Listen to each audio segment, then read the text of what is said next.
इस वीडियो को लाइक करें, हमारे चैनल को सब्सक्राइब कर बेल आइकन जरूर प्रेस करें हमारी new video. Hello everyone, most welcome to Indian Agriculture channel. Today we will discuss some multiple choice question based on soil science. Let's start. The first question is, the father of soil science is Dokuchav. The study of origin, formation and geographic distribution of soil is known as pedology. Means soil का कहाँ से origin हुआ है, कैसे उसकी formation हुई है, weathering कैसे हुई है, फिजिकल हुई है, केमिकल हुई है एंड उसका जियोग्राफिकली डिस्ट्रीब्यूशन क्या है, उस प्रोसेस को हम बोलते हैं pedology. Pedology is taken from two Greek words, pedon plus logos. Pedons means soil or earth and logos means study. It is very helpful to highway and construction engineers. The study of various properties of soil in relation to plant growth is called edaphology. Edaphology में क्या है कि soil का किसके साथ relation, plant की growth के साथ और डेवलपमेंट के साथ, उसको हम बोलेंगे edaphology. Edaphology is also taken from two Greek words, edaphos and logos. Edaphos means soil or ground and logos means study. The main objective is the production of food and fiber. जहाँ पर पैडोन लिखा है यहाँ पे पैडोन नहीं आके इडेफस आएगा, ठीक है। The next question is the sedentary soils are those soil. For options, soils found far away from the site of formation. Second, soils found at the site of formation. And third option is both A and B. The right answer is soil found at the site of formation. जहाँ पे उस कोई भी rock है वहाँ पे उसकी जितनी भी फिजिकल, केमिकल, बायोलॉजिकल वेदरिंग होती है, वहाँ पे जो सोयल हमें मिलेगी उसको हम बोलते हैं सेडेंट्री सोयल्स। और जहाँ पे वाटर के थ्रू या फिर सोयल जैसे एयर इरोजन है उसके थ्रू अगर soil one place to another place transport होती है तो हम उसको कौन सी सोयल बोलते हैं? Soil found far away from the site of formation is called cumulus soil and transported soil. The right answer is both B and C. A vertical section of the soil through all its origins and it extends up to its parental material is called ergosol, soil profile and soil horizon. जो soil profile है उसमें क्या होता है, जितने भी horizontals present है, different layer हैं हॉरिजॉन्टली सोयल की, उनको वर्टिकली काटना, कट करना, आइडेंटिफाई करना up to its parental material, उसको हम बोलते हैं सोयल प्रोफाइल। सबसे जो लोअर लेयर होती है वो क्या, कौन सी लेयर है? पेरेंटल मटेरियल की लेयर, जिसमें मेनली क्या मिलती हैं? रॉक्स मिलती हैं। Next is the solum include option A horizon, B horizon, C B plus A horizon. तो सोलम में कौन कौन से होरिजन इंक्लूड होते हैं? ए होरिजन भी और बी होरिजन भी, ठीक है। तो बी होरिजन तक सोलम बोलते हैं। अगर उसमें सी होरिजन भी इंक्लूड है तो उसको बोलते हैं रेगोलिथ, ठीक है। The master horizon consist of, master horizon में क्या है हम यहाँ सीक्वेंस में डिस्कस करेंगे। मास्टर होरिजन में आता है ओ, ए, ई, बी एंड सी होरिजन। ये क्या है? सीक्वेंस होरिजन की। लेकिन मास्टर होरिजन किसको बोलते हैं? ओ होरिजन को। किसको बोलते हैं? ओ होरिजन, जो क्या होता है? ऑर्गेनिक वाला horizon. Next is the soil profile और सोयल होरिजन। इसमें सबसे पहला जो टॉप मोस्ट होरिजन है वो है ओ होरिजन, उसके बाद है ए होरिजन। इसको हम बोलते हैं top most mineral horizon. A horizon के ऊपर कौन सा होरिजन होता है? ओ होरिजन। ओ होरिजन फॉरेस्ट एरिया में मिलता है और ये विजिबल वहीं पे होता है जहाँ पे कोई कल्टीवेशन नहीं होता, जहाँ पे एरेबल लैंड नहीं होती। ठीक है, ये वर्जिन सोयल में प्रेजेंट होता है ओ होरिजन। इसमें ज्यादा ऑर्गेनिक मैटर होता है in comparison to A horizon. A horizon में 30 सेंटीमीटर की एक थिक लेयर होती है जिसमें ऑर्गेनिक मैटर प्रेजेंट होता है and it is give most response to the crop production.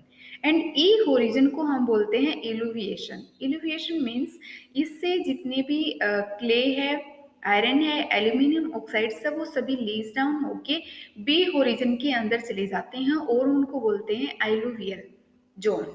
ठीक है, और आइलुवियल में ये सारे के सारे ऑक्साइड क्या हो जाते हैं, अकुमुलेट हो जाते हैं, इकट्ठे हो जाते हैं। सी होरिजन में रॉक्स होती हैं और आर होरिजन सबसे लोअर मोस्ट होरिजन होता है, इसमें टाइट रॉक्स प्रेजेंट होती हैं। जैसे टॉप मोस्ट इसमें है ए होरिजन, उसके जस्ट बाद क्या होगा ई होरिजन, फिर आएगा बी होरिजन। ठीक है, और उसके बाद कौन सा आएगा सी होरिजन जिसके अंदर रॉक्स हैं और आर होरिजन के अंदर टाइड रॉक्स प्रेजेंट है। Any soil of azonal order without any definite genetic origin is known as, एक ऐसी सोयल जिसमें जो जोन्स हैं वो विदाउट ऑर्डर के हैं, उनका कोई डेफिनेट जेनेटिक ओरिजिन नहीं है, उस सोयल को हम क्या बोलते हैं, रेगोसोल। क्या बोलते हैं, रेगोसोल। नेक्स्ट है ऑर्गेनिक सोयल। किसी भी सोयल को हम ऑर्गेनिक कब बोल सकते हैं, अगर ऑप्शन फर्स्ट है soil consist of 20% organic matter by weight under low clay content soil.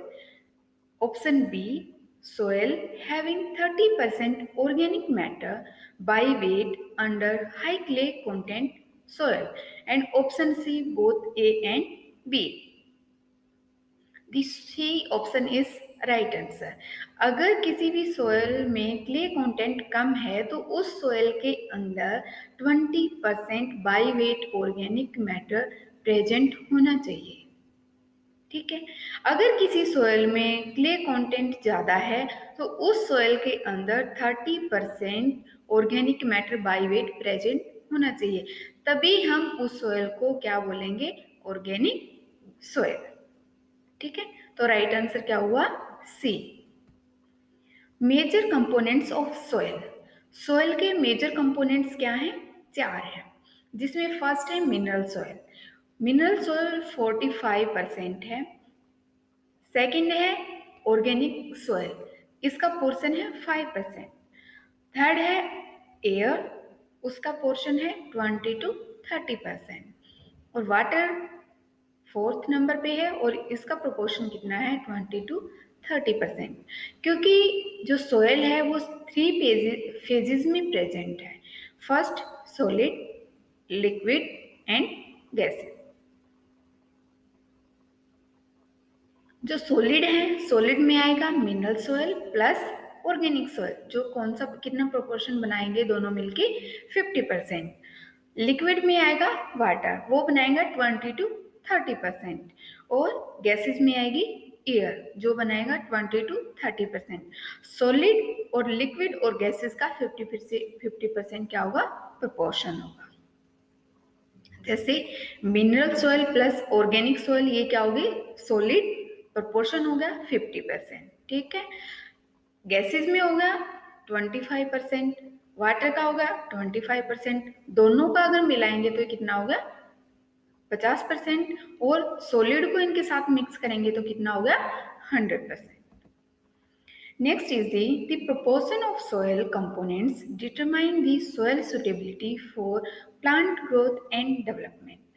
Soil के हमने 4 कंपोनेंट्स पढ़े थे, उन 4 कंपोनेंट्स में से कौन से कंपोनेंट्स का जो प्रोपोर्शन है वो प्लांट की ग्रोथ और डेवलपमेंट के लिए अच्छा है, बेस्ट है, वो है option first air and water, option B mineral soil, option C organic soil. The right answer is option A, air and water is most important for the plant growth and development.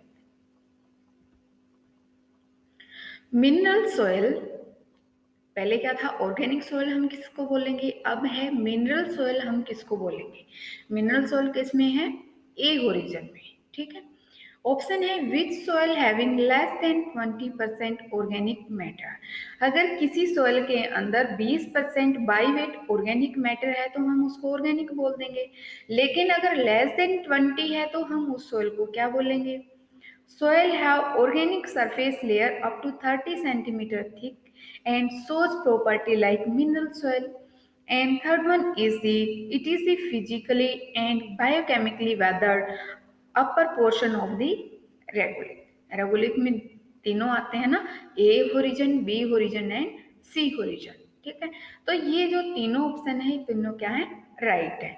Mineral soil उसी soil को बोलेंगे जिस soil के अंदर organic matter 20% से कम है, जिसकी अपर 30 centimetre thick जो लेयर है वो क्या है, उसमें ऑर्गेनिक प्रेजेंट है, और वो किसकी तरह बिहेव करेगी, मिनरल सॉइल की तरह, और वो क्या होगा, फिजिकली और बायोकेमिकली वेदर्ड पोर्शन होगा किसका, रेगोलिथ का, ठीक।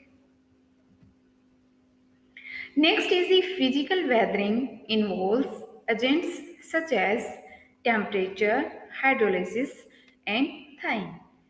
Second option oxidation, hydrolysis and thawing. Third one is drying, wetting, thawing and freezing. क्या है कि जो रॉक्स हैं उनकी वेदरिंग होती है by physical, chemical and biological processes. तो उनमें फिजिकल प्रोसेसेस में भी कौन कौन सी प्रोसेसेस हैं जिनके थ्रू क्या होती है, वेदरिंग ऑफ रॉक्स। तो इसमें राइट आंसर कौन सा है, the right answer is temperature. Temperature क्या है, फिजिकल प्रोसेस है। हाइड्रोलिसिस क्या है, केमिकल प्रोसेस है। थाइंग क्या है, फिजिकल प्रोसेस है। तो इसमें क्या होगा, first option cancel. Second oxidation क्या है, केमिकल प्रोसेस है। हाइड्रोलिसिस केमिकल प्रोसेस है। थाइंग क्या है, फिजिकल प्रोसेस है, ये भी कैंसिल। थर्ड वन क्या है, drying physical, wetting physical, thawing physical, freezing physical. तो right answer is C. The chemical weathering involves agents such as. तो केमिकल वेदरिंग में क्या है, जैसे हमने पढ़ा था हाइड्रेशन, हाइड्रोलिसिस एंड ऑक्सीडेशन क्या है, केमिकल प्रोसेस है। तो right answer is A. Minerals which are resistant to weathering. कुछ मिनरल्स ऐसे होते हैं कि थोड़ा सा जैसे हमने क्या किया, रेनफॉल या फिर एनिमल के की वजह से या फिर ह्यूमन बीइंग की वजह से वेदरिंग स्टार्ट हो जाती है, या फिर हाइड्रेशन है, हाइड्रोलाइसिस है, ड्राइंग है, वेटिंग है। तो इनकी वजह से वेदरिंग फास्ट भी होती है, स्लो भी होती है और मॉडरेटली भी होती है, ठीक है। तो उसके अकॉर्डिंग कौन कौन से मिनरल्स हैं, वो कितने रेजिस्टेंट है वेदरिंग से। तो सबसे ज़्यादा रेजिस्टेंट मिनरल है क्वार्ट्ज, ठीक है, जो मोस्ट रेजिस्टेंट है टू दी वेदरिंग। बहुत स्लो स्लो वेदरिंग होती है इसकी, ठीक है। फिर है फेल्सपार, जिसको हम बोलते हैं moderately resistant to weathering, and calcite is the least resistant to weathering. The next question is sedentary rocks. Example are sandstone, limestone and dolomite. ये तीनों ऑप्शन क्या है, right. Next igneous rocks, for example granite, basalt, syenite, gabbro and granodite and peridotite, ठीक है। जो एग्नियस rocks हैं वो सबसे पहली रॉक्स हैं, और इन रॉक्स की वेदरिंग से कौन सी रॉक्स बनती है, सेडेंट्री रॉक्स, ठीक है। आज की क्लास में हम इतना ही डिस्कस करेंगे। Thank you very much for watching this video.